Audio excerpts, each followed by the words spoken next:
প্ৰায়ভাগ মুখ আমি প্ৰায়ভাগ চেহেৰা চাওঁ, ডেকা ল'ৰা ছোৱালী চব টেনশ্যন।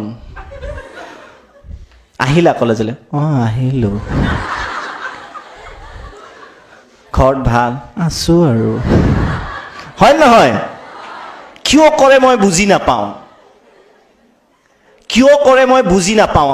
কাৰণ কিয় আমি নিজক উপলব্ধি নকৰোঁ যে আনৰটো সদায় আমি কি আনত জীয়াই থাকোঁ। আনে ইমান দামী কাপোৰযোৰ পিন্ধিছে পাই, মোৰযোৰ ইমান দামীও নহয়, সেই ভাবি থাকোঁতে এক্সপ্ৰেশ্যন লগে লগে নামি যায়।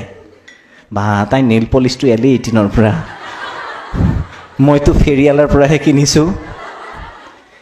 মই কি কৈছোঁ, চবতকৈ ডাঙৰ সমস্যা মই যিটো কৈছোঁ 100% শুদ্ধ নহয় কেতিয়াও। আপোনালোকে নিজে বিবেচনা কৰিছে। মই যিটো অবজাৰভেশ্যন কৰি পাইছোঁ যে আমি আনৰ ওপৰত বেছি গুৰুত্ব দিওঁ। আনে কি পিন্ধিছে, আনে কি খাইছে, আনে চুলিত কি লগাইছে, আনৰ ঘৰত টাইলছ লগাইছে, আনৰ ঘৰত প্লাষ্টিক পেইণ্ট কৰিছে, মোৰ ঘৰৰ খেৰৰ ঘৰ। গতিকে সেই টেনশ্যন মানে আনৰটো চাওঁতে চাওঁতে চাওঁতে গোটেই জীৱন দুখত পাৰ হৈ যায়। 50-55 হোৱাৰ পিছত চুগাৰ আৰু ব্লাড প্ৰেছাৰে ধৰে।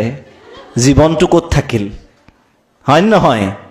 যি আছে এই মুহূৰ্তত আছে, তাক সম্পূৰ্ণৰূপে উপভোগ কৰা। যি আছে এতিয়া ভাবে আমাৰনো কি আছে? সদায় সদায় মনত ৰাখিবা, পৃথিৱীত এনে শিশু জন্ম পায় যাৰ কি নাথাকে, জন্মৰ পৰা দৃষ্টিশক্তি নাথাকে। পৃথিৱীত এনে শিশু জন্ম পায় যিয়ে ভৰিৰে খোজ কাঢ়িব নোৱাৰে। জন্মৰ পৰাই সিহঁতে খোজ কঢ়াৰ যিটো মাদকতা সেইটো নেদেখে। পৃথিৱীত ৰঙা, নীলা, হালধীয়া ইমান ধুনীয়া ৰং কেতিয়াও দেখি নাপায়। গোটেই জীৱনটো তেনেকৈ আৰম্ভ হয়, তেনেকেই শেষ হৈ যায়। আমাৰতো দুটা চকু আছে, আছে নাই? হাত আছে, আছে নাই? কিহৰ দুখী আমি কোৱাচোন? যদি ভগৱানে তাত দিলে হয়, আমি ৰিয়েলাইজ কৰিলোঁ হয়, তেতিয়া আমাৰ কি হ'ল হয় জানানে? আমি গালি পাৰিলোঁ হয়, আমি ভগৱানক ক'লোহেঁতেন, ভগৱান মোক যদি দুটা চকু, তেতিয়া দুটা নালাগে, এটা দিলেও হ'ব। আমি ক'লোঁ হয় কি, ভগৱান এটা চকু দি যদি চাব পাৰিলোহেঁতেন, তাৰমানে তেতিয়া সেইটো আমাৰ কি হ'লহেঁতেন? সুখ।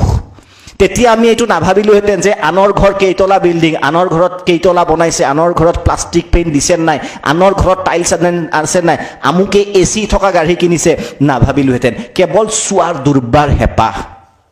এতিয়া ফ্ৰীতে দিছে যে চকু দুটা ভগৱানে, সেইকাৰণে সেইটোৰ প্ৰতি গুৰুত্ব নাই। গতিকে প্ৰথম কথা, জীৱনটো সুখী হোৱাৰ, নিজতে পূৰ্ণতা পোৱাৰ প্ৰথমতে ভগৱান, আল্লাহ যি কোৱা সেইবিলাক মই নকওঁ, যি নামাৰে নামাকৰণ নকৰা কিয়, প্ৰকৃতি বুলি ক'ব পাৰা যদি ভগৱানত বিশ্বাস নকৰা, ব্ৰহ্মাণ্ড বুলি ক'ব পাৰা, যিয়ে আমাক কমপ্লিটলি বনাই জন্ম দিছে, তেওঁৰ ওপৰত কৃতজ্ঞতা স্বীকাৰ কৰিবা, জীৱনটো বহুত ভাল লাগিব। হয় নহয়? এই মুহূৰ্তত ভাৰতবৰ্ষৰ বিভিন্ন হস্পিটেলৰ কথা মনত কৰিবা। আমাৰ ইয়াত দুখবিলাক কি? আমুকে মোৰ মেছেজটো চিন কৰিও ৰিপ্লাই দিয়া নাই। চোৱা, লগে লগে এইটো গম পাই, এইটো দুখ আজিকালি, জাতীয় সমস্যা। কাক বা মেছেজ দি আছে ঠিক নাই, বিৰাট টেনশ্যন সেইটোক লৈ। তাৰপিছত এটা গান লগাই দিব, মে তেনু সমঝাৱা কি, তাৰপিছত বিৰাট জীৱনটো একদম একো নাই, শেষ। ভাবাচোন, অসংখ্য ব্ৰহ্মাণ্ডৰ ইমান গ্ৰহ গ্ৰহান্তৰৰ মাজত এখনেই পৃথিৱী আছে, উপঙি আছে শূন্যত, উপঙি আছে নাই? তাৰে কিমান পৃথিৱীত কোটি কোটি এনেকুৱা গ্ৰহ উপগ্ৰহ আছে ব্ৰহ্মাণ্ডত, সৰুকৈ উপঙি আছে। মানুহ হিচাপে জন্ম পাইছোঁ, পৃথিৱীত জন্ম পাইছোঁ, শনি গ্ৰহত জন্ম পোৱা নাই, কিয় সুখী নহয়? সেই লাষ্ট চিন মেছেজটো, লাষ্ট চিন কেইটা বজাত আছিল? 12টা বজাত। এইটো 11টা বজাতে হোৱাৰ কথা আছিল। মানে প্ৰায়ৰিটিবিলাক চেঞ্জ হৈ গৈছে আমাৰ। মই সেইটো কোৱা নাই, প্ৰেম ভাল পোৱা ময়ো বিৰোধী নহয়। এতিয়াতো তোমালোক ধুনীয়াকৈ বহি আছা। আমাৰ কলেজ উইকৰ বঁটা বিতৰণী সভাৰ দিনা কিমান ট্ৰাই কৰিছিলোঁ, কিমান পাইছোঁ, হিচাপ নাই। কিন্তু কথাটো হ'ল, জীৱনৰ সমস্ত শক্তি, সমস্ত সুখ, সমস্ত দুখ আমি ভৌতিক বস্তুবোৰৰ ওপৰত এৰি দিওঁ। অমুকৰ বাইক আছে, মই চাইকেল লৈ যাব লাগে। খং উঠে কাৰ ওপৰত? দেউতাৰ ওপৰত। বাইক এখন কিনি দিব নোৱাৰিলে। হয় নহয়? সেই পৰিৱৰ্তনটো আকৌ কৈছোঁ যে প্ৰথম হ'ল সফলতা হ'ল মোৰ মতে সুখ। সুখ মানে মোৰ মতে 5 ষ্টাৰ নহয়, মোৰ মতে অত্যাধুনিক বিলাসী গাড়ী নহয়, চাইকেলখনে হওক মজাকে চলাই গৈ আছোঁ।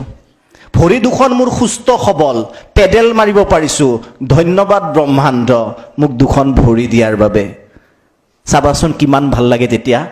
যদি কেতিয়াবা মন বেয়া লাগে, এইটো বয়সততো মন বেয়া লগা বয়সে নহয়, ইমান ৰঙীন পৃথিৱী। যদি কেতিয়াবা বেয়া লাগে ভাবিবা যে আমি পূৰ্ণ হৈ আছোঁ। এই মুহূৰ্তত মই ভাবোঁ কেতিয়াবা ধৰক 2000 টকা ক'ৰবাত লছ হৈ গ'ল, টেনশ্যন, 2000 টকা লছ, জীৱনটো কেনেকৈ চলিব। এনেকুৱাও মানুহ আছে যিয়ে অপাৰেশ্যনৰ বাবে কৈছে তুমি 20 লাখ টকা লৈ আহা, নহ'লে তোমাৰ মা দেউতাক যোন এডমিট হৈ আছে তেওঁ নাবাচে, তাৰ হাতত মাত্ৰ 200 টকা আছে। আছে নাই তেনে মানুহ? ইমান ডাঙৰ ভাৰতবৰ্ষ, এতিয়াও মই কৈ থকা সময়ত এনেকুৱা চিন কমচে কম 10-20 হাজাৰ ঘৰৰ মানুহত ঘটি আছে নাই এই মুহূৰ্তত? আমিতো তাততো আমাক ভগৱানে দিয়া নাই, দিছে জানো? কিয় আমি দুখী? 2000টো হেৰাল। মোকতো এতিয়া 20 লাখ টকা লাগে বুলি কোৱা হোৱা নাই, যাৰ কাৰণে মই চিন্তিত হ'ম যে মোৰ মাৰ আৰু মোৰ দেউতাৰ জীৱনৰ অস্তিত্বৰ বাবে কি কৰিম?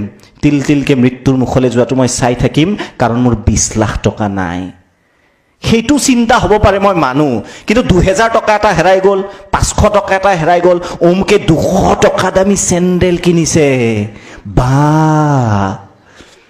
সেইটো দুখ হ'ব নোৱাৰে। গতিকে আজিৰ পৰা সদায় মই ভাবোঁ যে সেইটো মনত ৰাখিবা। ৰাতিপুৱা শুই উঠিয়ে কেতিয়াবা মোৰ ৰাতি খুব মন বেয়া লাগিলে ৰাতিপুৱা উঠি চাওঁ, বোলে ঠিকে আছে নাই গাটো, উশাহ চুশাহ লৈ আছোঁ নাই, জিন্দাবাদ, জীৱন জিন্দাবাদ। কাৰণ কিয় এইটো এতিয়া ভাবিছা, উশাহ লৈ আৰু দীপক শৰ্মাই কিডালনো ডাঙৰ কাম কৰিছে, ইমান সফল, বা উশাহ লৈ আছে। আজি নুবুজা, কেতিয়াবা হস্পিটেলৰ ICUৰ ফালে চাবা, এটা উশাহ ল'বলৈ কিমান কষ্ট হয়। জীৱনৰ শেষ মুহূৰ্তৰ মানুহকেইটাই যিয়ে জীৱনৰ শেষ মুহূৰ্ত পাৰ কৰি আছে তেওঁৰ পৰা উপলব্ধি কৰিবা, এই উশাহটো লওঁতে নিশাহটো ল'বলৈ কষ্ট হয়। এটা উশাহ ল'ব লাগিলে মেচিন বহুৱাব লাগিব নাকত, মেচিন বহুৱাব লাগিব আৰু কৰিব লাগিব। নেক্সট উশাহটো ল'ব পাৰোঁ নে নাই, ঘৰৰ আত্মীয়ই চাই থাকে যে এইটোৱে হয়তো শেষ উশাহ হ'ব, মানুহজনে আৰু উশাহ ল'ব পৰা নাই। গতিকে এতিয়া জানানে সেইটো কথা, উশাহ এটাৰ মূল্য কিমান, হয়নে নহয়? উশাহ লৈ আছোঁ, কিমান সুখী মই, বাহ।